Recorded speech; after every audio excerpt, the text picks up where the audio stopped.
Big Boss Malayalam season 7 top 5-ൽ സ്ഥാനമുറപ്പിക്കാതെ top 6-ൽ നിന്ന് നമ്മുടെ ഹൗസിൽ നിന്ന് ഇന്ന് പടി ഇറങ്ങിയിട്ടുള്ളത് ആരാണ്?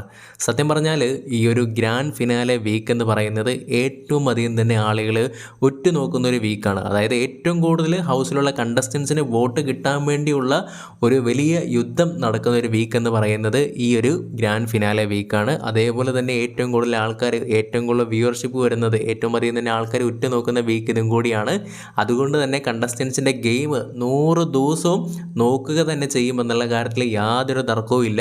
ഈ ഒരു ഫിനാലെ വീക്ക് എടുത്ത് നോക്കിയാൽ അറിയാം, ഒരു കണ്ടസ്റ്റൻ്റ് ഒഴിച്ച് ബാക്കിയുള്ള എല്ലാവരും ഡൗൺ ആയിരുന്നു. ആ ഒരു ഒറ്റ കണ്ടസ്റ്റൻറ്റിനെ മാത്രമാണ് നമുക്ക് ഈ ഒരു ഫിനാലെ വീക്കിൽ കാണാനായിട്ട് സാധിച്ചിട്ടുണ്ടായിരുന്നത്. വേറെ ആരുമല്ല, അനുമോള് തന്നെയാണ്. ബാക്കിയുള്ള ക്യാരക്ടേഴ്സ് എല്ലാം തന്നെ, അല്ലെങ്കിൽ കണ്ടസ്റ്റൻസ് എല്ലാം തന്നെ നെഗറ്റീവ് ആകുകയാണ് ചെയ്തിട്ടുണ്ടായിരുന്നത്. അതിൽ കൂടുതൽ നെഗറ്റീവായിട്ടുള്ള കണ്ടസ്റ്റൻസ് നോക്കുവാണെങ്കിൽ അവിടെ നിൽക്കുന്ന ഈ 6 പേരിൽ നോക്കുവാണെങ്കിൽ അത് നൂറ തന്നെയാണ്.